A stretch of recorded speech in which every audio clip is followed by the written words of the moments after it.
Some of you have been with us before at these satsangs that we like to offer together. These times are meant to be a time when we can together discuss the spiritual path, its ups and downs, its challenges. And Asokananda and I hopefully can offer some inspiration, but we also welcome your comments, your own experiences on the spiritual path. I want to talk today about the teaching that's in my heart and mind right now. I spoke about it a little bit yesterday at noon meditation time. The residents of the Institute chose to practice what's called in the Yoga Sutras saucha, or purity, or cleanliness. It's a great practice. The more that I've really been thinking about it, it has great implications for us. There's so much we can learn from making use of that teaching. I want to share a little bit about that and the impact it can have. I think the reason the Institute residents picked it for our teaching for this month is because it's kind of in harmony with spring cleaning. So at the very basic level, saucha refers to cleaning your environment, right? Keeping your space clean. I would even go so far as to say the decluttering, because especially in Western culture, we have this, it's so easy to accumulate stuff. I was visiting a friend last week, and one of her friends was decluttering their house, and she was giving out to various friends the stuff that she wasn't using. And the friend that I was visiting ended up taking some of the things this other person was giving away. And then she was thinking, actually, I got to get rid of this stuff. I don't really need it that much. So that's what we see in our culture. You walk by a garage sale or a sidewalk sale, and you see all of this kind of stuff that we have. It's just so prevalent in our culture. And that Divyananda likes to say, the stuff that you own, it owns you. Right? You have to spend your time and energy taking care of it, looking after it, cleaning it, storing it, moving it from place to place. That's one beautiful benefit of practicing a saucha, at least in the environmental level, to really think about what you need, what you're not using, and get rid of the stuff that you're not using instead of holding on to it. What I like about saucha is it works on every level of our lives. The next level that I think of is the physical body. Right? So still looking at the materialistic plane, the physical body absolutely needs to be cleaned, needs constant care. And if it doesn't, if we aren't assimilating and eliminating the food that we've taken in, we really cause a lot of problems. But so many health problems are caused by an unhealthy tendency to not eliminate in a steady and beneficial way. So many health problems. In the tradition of Ayurveda, you don't need to create health. You just need to remove the things that are problematic, that are in the way of the health. The body will naturally heal itself if you eliminate the things that the body struggles with, the toxins, the things that aren't really healthy. So it challenges us mentally to ensure that we're eating the things that are really healthy for the body. It challenges us to not let our senses override the needs of the body. And there's a great teaching in this principle of purity or saucha for the body. And that is that the body has, and this is even alluded to in the Yoga Sutras, the body has a natural protective instinct. The body will naturally discriminate between that which is good for us and which is not, unless we learn to override that message. Right? If you want to decide whether the milk is sour or not, you first smell it. Then you maybe taste just a touch of it. The body instantly knows. Right? Your first puff on a cigarette, the body immediately recognizes, no, it's not good for me. It's Sutra 40 in the second chapter. There's a concept called jugupsa. It's sometimes translated as disgust, but it's really not disgust. It's just a natural discriminative ability of the body to know this is not good for me. The problem is we tend to override that. We get used to eating sugary things. We get used to drinking caffeinated beverages. We get used to smoking cigarettes, drinking alcohol. We can train the body to get used to something that's unhealthy. So with a little bit of effort, you can retrain the body to restore its natural discriminative abilities. So that's something we should all keep in mind. I found I haven't freed myself from the enjoyment of sugar, of sweet. I really like sweet things, but I've definitely learned to tone it down and to be more discriminating and more careful so that I'm not throwing the body so far out of balance when I eat a sweet thing. I'm much better at limiting how much of that I consume. But that's not where Saucha stops. The next level at which it works is in the mental level. And this is probably even more important. How do we keep the mind focused and dwelling on thoughts that are pure, but let me say thoughts that are healthy, that are positive, that bring tranquility to the mind? How do we keep the mind in a serene condition? This requires real vigilance to watch what we're allowing the mind to dwell on. It's so easy for the mind to get into gossiping or judging, especially as we look at world events. It's so easy for us to say, oh, those political leaders, they're so crazy. I can't believe they're doing this or that. It's so easy for us to fall into this kind of negative judging mentality. It feels good in a way to think, I know better, they're crazy. And it's also true that there's a lot of crazy behavior out there. I was talking to a friend yesterday, and she had been listening to a teacher who said, forgive humanity. That was the teaching of this teacher she was telling me about. I can't remember his name. He said, forgive humanity. And what I understand from that is so many people are suffering from some kind of trauma in their lives, some kind of challenge that has shaped them the way they are now. Thich Nhat Hanh talks about this in relationship to in one of his poems, Call Me by My True Names. Thich Nhat Hanh mentions the sea pirates that would rape young women and do brutal things. We see that in our world. But what shaped that person? The sea pirate, the terrorist, the bomber, the suicide bomber, even the person that curses, that cuts you off in traffic, the person that seems to be so selfish.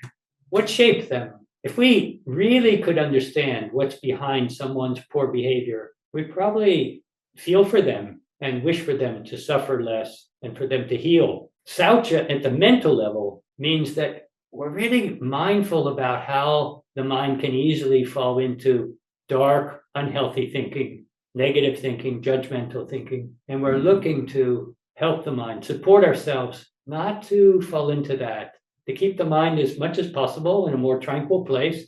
Even if you can't forgive someone who's done something harmful, at least don't take it to heart. At least don't let it disturb you. It's not worth losing your peace just because someone else has acted in an unhealthy way, a hurtful way. And hopefully we can come to the place where we can keep our hearts open and not be judgmental of others. Of course, we might still disapprove of behavior. We might still disapprove, criticize, or even correct someone, but there's no reason to hold ill will towards them, to condemn them. That's the problem. That poisons the heart. That's where our saucha really can make a difference in our lives. If we're vigilant, I like to use that word, vigilant, for how we let the mind dwell, how we let the mind think about other people.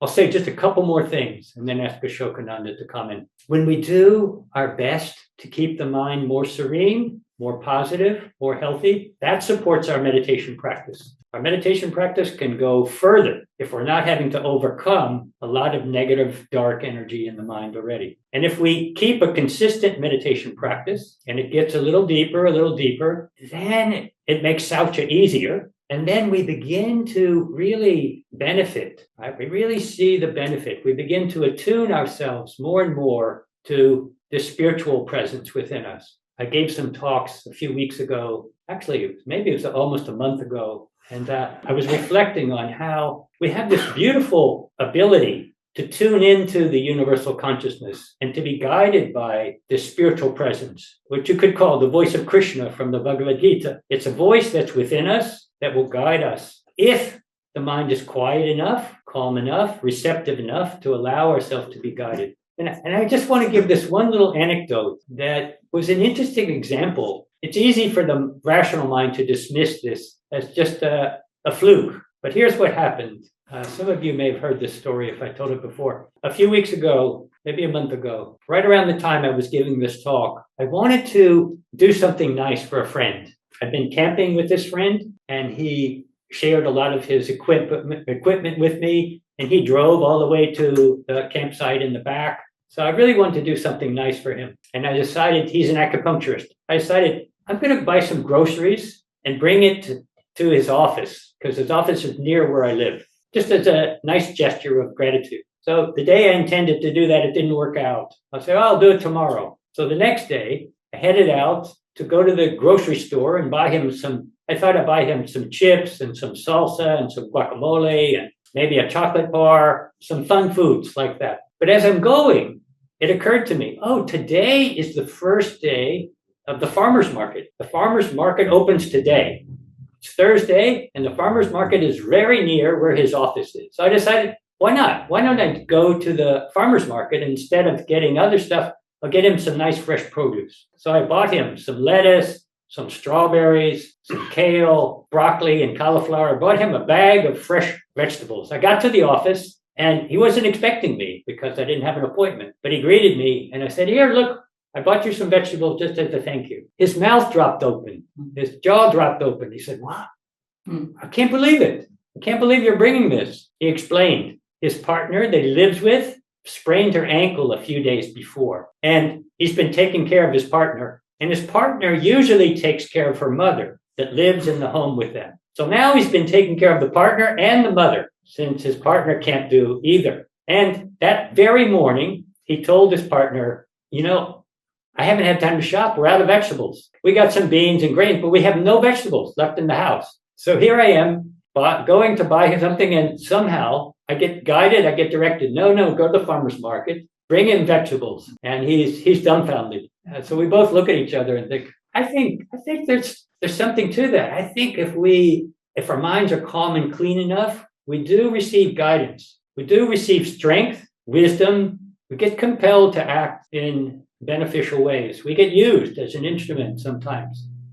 And it's easy for the rational mind to dismiss that stuff, but I really believe in it. And I think Saucha is a kind of practice that helps us clean our minds up so that we can be receptive to these messages. That's what I want to share. Thanks for giving me this much time. I hope it didn't take too much to show. Yeah, I do think it's the Saucha of your mind that came up with, the farmer's market. That comes when the mind is in good shape, those kind of quiet, listening to that voice. I'm going to read you a verse from the Bhagavad Gita, and then I'm going to read you some commentaries on this verse. So this verse is one of the more mystical verses in the Bhagavad Gita, in the second chapter, the 16th verse. The unreal has never existed. The real always exists. The mysterious truth about both existence and non-existence is directly perceived by those with the eyes to see.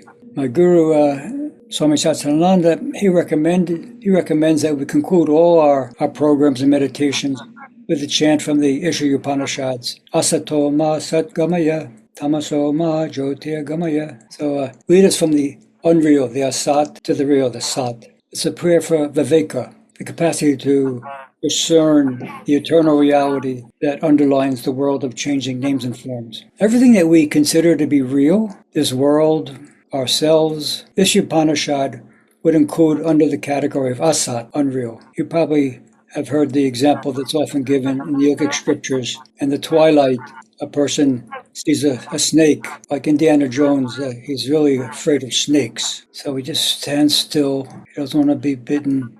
The snake is staring him in the eyes. He finally throws something at it. It doesn't move. And finally, he recognized that it's a rope. It's not a snake. The snake was never there. For the person, it was real enough that he could have had a heart attack. So the Gita says that for the Tattva darshanas, for those who have the eyes to see or the knowers of truth, they can make this distinction. They have this discrimination. I'm going to read you two quotes. They're fairly long ones, but I love both these quotes. The first, they're both disciples of Swami Shivananda. The first is Swami Venkatesanandaji. Life itself is a long dream. We are unable to realize the illusoriness of the external objects because the dream is still on. We resist the awakening influence like the dreamer of a pleasant dream and pull the blanket of ignorance over our faces. When it is said the world is unreal, it is not suggested that we're seeing the world when nothing exists. We only mean to say that there is wrong perception. Something exists, the self or God or consciousness, and we see it as something else, the world. The Jivamukta is aware of both. The Jivamukta, the enlightened person, the one who has the eyes to see, the reality and the fact that to the unenlightened, the appearance is experienced as real. They see the reality, and they understand that the rest of us are seeing the appearance as real. And this quote, Swami Krishnananda, goes really well with Swami Venkatesananda's quote. I remember meeting Swami Krishnananda in Rishikesh. I think I saw him twice. He was one of those people who's just his speaking, I'm sure his presence was a factor also, but his words would lift me up to an altered state of consciousness. Did you ever meet him, Ramananji? I did. Yeah. I did meet him. He would sit at his desk doing some work, and he'd look up to see who was gathered around him. He'd occasionally say, "What are you here for?" Go back to his work. So this is what he said. Dream is not an unreal phenomenon. It's a real thing. You cannot ignore it as if it's not there. It is there. A dream is unreal only when you wake up. When you're actually dreaming, it is not unreal. The word dream does not imply unreality. It only implies that it is a condition that is transcended by another condition. It does exist as long as it's existing in your consciousness, it is a reality for you. It will have impact on you. Anything that happens in the world is also real. But there's another state above the worldly level where you find the whole world vanishes in a second, and the world of reality is assumed in another higher reality. The lesser reality is not unreal, and yet we must underline the word lesser. Everything is real, but there are gradations of reality. The higher includes the lower, so we should not go on clinging only to the lower forever and ever, when the higher always includes it and transcends it. Transcendence does not mean negation of something. We're not rejecting some reality and then going to find God. I lived with this lady at our New Britain, Connecticut ashram for a few years, about 50 years ago. And she sent me this verse a few days ago, the 15th verse of the fourth verse of the 15th chapter. It goes, "There's a place from which none ever returns. That is the goal." And that reminds me of the Buddhist mantra, Gate, Gate, Parasam Gate. Parasam Gate, Bodhi Swaha. It's a Sanskrit mantra from the Heart Sutra that translates as gone, gone, gone beyond, gone utterly beyond, enlightenment, Jai, or hail. There was a time when Gurudev had been encouraging us to go back to school. He says, "You folks don't really know much. You don't have a lot to offer. Get some education and you'll be able to serve the world better." And I was living, I think within it was a Hartford, Connecticut ashram. I was in charge. I was like 20 years old, in charge of the ashram. And I was doing everything, leading the meditations, teaching the classes, telling people about enemas, cleaning the bathrooms. It all was basically a one-man operation. So I always thought that I became a yogi to get serious in my sadhana. I didn't have that much time as I thought I should have for it. So I thought I can go back to school. I dropped out. I looked around. I saw the University of Santa Barbara had a physical therapy school. I said, that could be good. I'll get my own apartment, do my sadhana, take a few classes. My dad was in bliss that I had come to my senses. He was going to pay for everything. So in a kind of excited way, I went to Swami Satyananda. I said, I'm going to follow your instruction. I don't know anything. I want to be able to serve well. I'll become a physical therapist. It connects very well with the yogic teachings. So he looked at me and he told me the story. I've heard him tell the story quite a few times since then, but it was the first time I heard the story. Ramananji will know it. Some of you may know it. There was a spiritual master who his group was around him. His disciples were around. And he said, today's the day I'm going to the higher realm. I can take someone with me. It'd be great to take one of you folks with me. Anyone want to come? Everyone kind of looks down. What? Rama, what about you?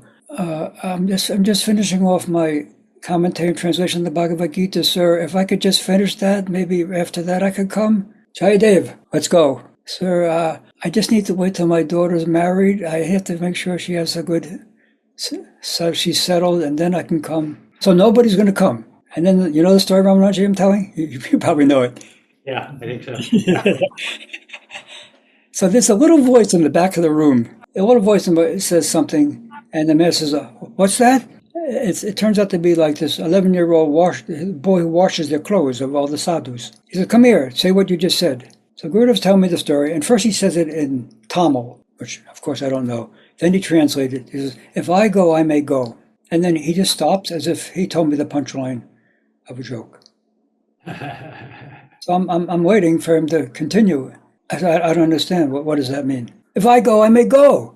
He starts getting a all annoyed with me. And then I get all wound up. If I go, I may go. What does it mean? I don't know what it means. And then he added just one word, and it kind of made sense. If the I goes, I may go. If the I goes, young boy said, "Sir, if my ego goes, maybe I can go with you." So he says to me, adding more letters after your name is just going to raise you're getting more degrees, it's going to raise your temperature. Even that, I had to pause a moment to realize. But, sir, you've been encouraging us all to go back to school. I'm just telling you now, you're getting more degrees after your name, which is going to raise your temperature. So, as you might suspect, I'm a Swami now. I didn't go back to school, and here I am to be with you. But it's interesting, this thing about, I've been really working with this idea. Am I ready to go? Particularly toward the end of my meditation, I think about the master saying, "I can take you now. Do you have any reason to stay back?" And I look at that, and am I ready to say, yeah, come on, let's go? I see that the culture doesn't support that so much. Like in one of my favorite films, Heaven Can Wait, Warren Beatty, he really wants to get back into another body. And maybe 10 days ago or a little longer, I saw the cartoon Soul. I really recommend it, the Pixar film Soul. But the message is not to merge with the light. Do not merge with the light. Even another great film, Wim Wenders' Wings of Desire, they're so bored and kind of apathetic living as angels. The angel world is black and white, and the human life is in color. So I want to wrap it up, but the question that I want you to leave here with is that if God or Guru came to you now and said, "Let's go, don't bother packing a bag, we're leaving and we're not coming back," what would you honestly say? Maybe close your eyes for a moment and think, what would I say? Would you be holding back from jumping on board? Could it be that the only reason that we're not enlightened is because we don't want to be? Is it a motivation issue or is it an ability issue? If we're going to reach our spiritual goal, we need both the motivation and the ability, which comes from things like what Ramananda talked about, having this purity of body, heart, and mind. Om Shanti, Shanti, Shanti. I just came back from being away, so I haven't been talking with the residents much. I can't really speak about their own experience, but I can talk about what it means to me. I kind of shared a little bit about that already. The way that Swami Satchidananda kind of simplified that is to distinguish between selfish thoughts and selfless thoughts. Even then, what does that mean? Selfish thought means that we're thinking only of ourselves and what seems like would be good for us and pleasurable for us, enjoyable for us. The ego mind, when Asokananda says, the young person said, "If I go," meaning if the ego goes, the ego loves to be right. It loves to know the answer. It loves to stand out and be special. It loves to look good. So it's so easy for the mind to predominate in those kind of thoughts, defending ourselves, spinning the truth to make ourselves look good. And that's why I like the word vigilant. Practice Saucha on the mental level means we need to be more in the heart and less in the head and less focused on making ourselves look good and more focused on thinking of the well-being of everyone, including ourselves. And when I can do that, instead of defend myself, when I can acknowledge that I made the mistake, that was my fault, dishes were left in the sink, when it was me that accidentally knocked something over or broke the glass, when I could admit the truth of my own mistake and not defend myself, the ego might get hurt a little bit, but the heart feels so much better. The truth is such a relief, right? The truth is always much better. So that's the way I think of practicing, is not be dwelling in the selfish, me first mentality, but thinking of the well-being of everyone. And then the heart is more spacious, and there's a natural kind of compassion that arises when we think of each other, and that feels really good. I know, there's a few thoughts. I could say a few things about that. But on one level, we're here listening to each other. Can I really be here present and hear the words? Start with that. Really, am I really here? What is my mind doing while I'm listening? And then, how am I listening? Ramananda touched, can I listen from my heart? So it's different than listening from the head. I think that's bringing Saucha into the equation. The other day I was in a meeting and I knew I had a different perspective than someone about the topic of the meeting. And I was a little anxious about it. But I just practiced what I just said. I'm just going to come in with a quiet mind and listen from my heart, even see from my heart. I don't know if you ever tried that. It looks like we're seeing from the eyes, but even seeing from the heart, but the heart functions through the eyes. I like what Ramaji said about, making it less about me. And there's this quote that I keep over my desk. I'll read it to you. James Baldwin. I never read much of him. I believe he was a great man, though. He said, "The longer I live, the more deeply I learn that love, whether we call it friendship or family or romance, is the work of mirroring and magnifying each other's light. The work of love is mirroring and magnifying each other's light." I think when we live in that way, then we're acting in Saucha. What could we say that would help alleviate or diminish that fear of death? Definitely something we're all going to face one day. Yeah. Yeah, Gurdjieff, Dharma knows Gurdjieff's teaching. You may have heard Gurdjieff talk about it this way, that Gurdjieff used two different analogies that I recall. One is that eventually your old car, you can't find replacement parts for your car anymore. Eventually it stops working. There's no replacement part. You got to get rid of it. You might love the car. You've had it a long time. You gave it a nickname. You took good care of it, but eventually you got to let it go. The body is no different than the car. He would use that comparison. He would even say, you got to junk it. The other analogy he used was like an overcoat. You have an overcoat, and at some point you take it off and get a new one. Dying is no different. Don't think that's the end. Just because you lose your overcoat, you're done for. No, you'll get another one. He encouraged us to understand it that way. I think that can help a lot. But Asokananda also brought up something that pertains to this. Don't expect the mind that's dwelling in this limited level of reality to easily understand this higher level of awareness. When we touch that higher level of awareness, then we see that the real person that I am, the real me, isn't going to die at all. That's the higher level of understanding. That part isn't dying. So it might help to remember that as well. Let's hear what you would suggest, Asokananda. I took Dharma's question to be how I could help someone who's afraid of death. Yeah, for all of us sitting here, we have plenty of tools to work with, and all those stories that you're talking about, Ramanji. Yeah, Swadhyaya is great if we spiritual study. But for someone who's not ready for that, who really has pulled the covers over the head in the dream, I don't think any words are going to help. My dad is married to a lady, my stepmom. You can't talk about death to her. My dad's 98 years old. He just turned 98. But do not bring up the subject of death to her. My dad's death or her death or anyone's death. She just won't hear it. And there's no words. I would never try to make her look at it. She doesn't want to look at it. My mom, she influenced me and I influenced her. And she was in a senior book club, senior citizens studying books. And my mom said, what if we study a book about dying? And they all booed her down.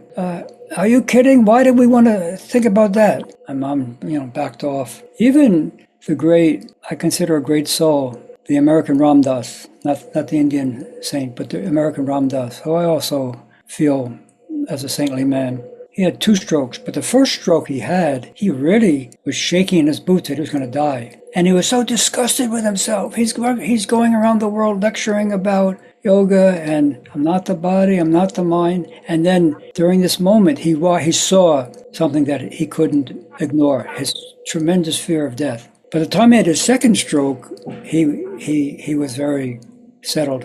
But even someone with decades under his belt, when he really when death was knocking at his door, or he was knocking at death's door, he couldn't ignore what was coming up. So I don't know, Dharma, how much you can do for someone. If they're ready to listen to things Ramananji said, certainly that can help a lot. I think that just all these decades of dinning the yoga philosophy into my mind and heart, I think I'll be okay with death. You don't know till it's coming, but it feels that I understand that it's my overcoat, it's getting hot, I better put on a different dress. But even so, I still feel I need the daily study. It's really helpful. Just keep these ideas very alive in my heart. Well, first of all, as we just said, I think it's very helpful to think that there's nothing unreal. It's all real.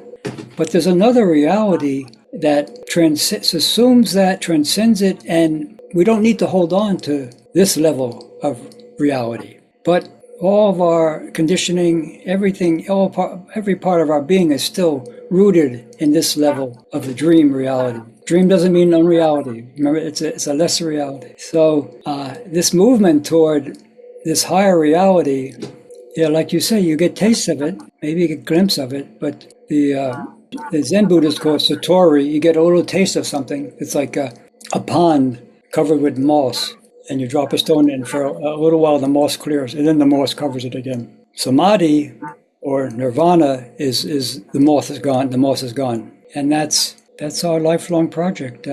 And one thing I find that the longer on the path, the more I see the importance of patience, and not to put the burden on myself to get established in the real. I don't know if I can do that. I'm not sure it's even my responsibility to do that. I can do my practices, quiet my mind as best I can, and see if I'm pulled in that toward that. If I put too much pressure on myself to get there, it's just another stressor in my life. It's hard for us to know how well we're doing, but we are different. Other people probably see it, and hopefully we can also recognize it. And we should never think that we're not getting anywhere, that it's not helping, it's not working. No, it's definitely. Reverend Jagannath, in one of his books, he says, every time you repeat a mantra, even one repetition of a mantra makes a difference, contribute to your path. So you should never think that your practice isn't having a benefit and impact. Somebody asked a question once, I forget who it was. I think it was one of these satsangs. I'm not sure, I forget when it was, but they asked a question, how should we treat others? The answer from an enlightened being that experiences that complete reality, the answer would be, there are no others. So they see, that's my understanding, they see that we're all part of the same body. You may be a hand, I may be a foot, but we're all part of the same body, and so relate to life that way. Ramana Maharshi talked that way. That's the kind of defining characteristic of someone like that. First, I'll answer what I thought was the question, which is it's hard to put into words what it is about their presence that makes us feel we're in the presence of something holy, and someone else may not feel that same thing. You have to find just the right match. And I don't know if that's the way to put it. You will be found. It'll find you the right match. How they got there is pretty much what Ramananda described. They had some scars that tied them to the lesser reality. They had experiences of glimpses of a higher reality, and they just developed that. I don't think anyone did it any other way. No matter what it looks like in this lifetime, they all were tied to the dream state, and they in stages woke up. It may seem like they woke up all of a sudden, but they worked hard over lifetimes to wake up. And you can't say there was any one thing that made them get there. The one thing is that the eye goes and they go. I don't mean to be flippant or lessen the importance of your question, but that's how I see it. Yeah. Do some kind of practice to dissolve the conditioning that governs the mind, and you do something in daily life to align yourself with that higher will, selflessly serving, thinking of the well-being of everyone, and stop identifying so much with this individual body-mind. Yeah, I like how you put it both ways. You do something for the mind to have saucha, and you recognize I'm not the mind. You stop identifying with the mind. Both. You can't. It's very hard to not identify with an impure mind. It's too sticky. So if you, on both ends, is this a good thought, or is it a useful thought, or is it tying me down? What should I do with it? And then whatever, good thought, bad thought, I'm not the thoughts. I have a diary that I keep, and at night I'll review the day, and I have I underline things. It's hard to see in this, but I underline things. And one of the things I underline is that I highlight it because I want to acknowledge it, that I said no to something. Someone asked me to do something, I said no. I didn't say it that way quite, but I saw that if I say yes to this, what am I saying no to? Because it's a trade-off. So I'm proud of myself. I highlighted in my diary, oh good, you said no to that. Not that I should say no to everything, but it has to do also recognizing your swadharma. What am I made to do? And also my current capacity and energy. So Ramananji knows that. I really into this. I'm into this. It's a long distance race. It's not a sprint. If I burn out along the way, I take. That's my fault. So I'm trying to pace everything in a way by having a daily rhythm that's nourishing. I really want to be of service, and I really recognize that there's no probably better way to make sure you're transcending your ego by being a serviceful, useful person. So I believe in that, but to do that well, to really serve in a way that there's nothing being held back, that the full force of the divine is coming through you, then the body and mind have to be in really good shape for that. Good, Ramanam. Beautifully said. I love the way Asokananda said, we want to serve with our whole being. Yeah. We want to serve from a place of strength and vitality. So I like Asokananda sharing about his diary. I mean, it's by trial and error that we learn. I've been a workaholic type person, a people pleaser, trying to do too many things. I've had to really learn the hard way how I suffer from that. And I'll bring up the word vigilance again, just really acknowledging, thinking carefully, rather than impulsively agreeing to do things, thinking carefully. Is this really the right thing for me to do? I like the idea of keeping myself strong and in good shape so that I can extend myself when needed. I'm learning not to let myself get depleted. I think it's learning step by step and seeing that the service should not be coming from a place of trying to prove our worthiness or prove ourselves or look good in the eyes of others. Our service should come from a place of really a heartfelt concern for others that's equally concerned for ourselves. And I think we all know the idea. It's just a matter of really paying attention and seeing where is the motive, letting the... I've noticed, Ramananji, that you do a little bit more careful about saying yes and more comfortable saying no, and I always go jai when you do that. But I've learned from you, Asokananda, how to keep my balance. Yeah, exactly. I see the way Asokananda is not afraid to stop and quit for the day when the right time comes. Great satsang. Thank you all. Yeah. Thanks for staying late also. Yeah. Thank you. Beautiful group, beautiful questions.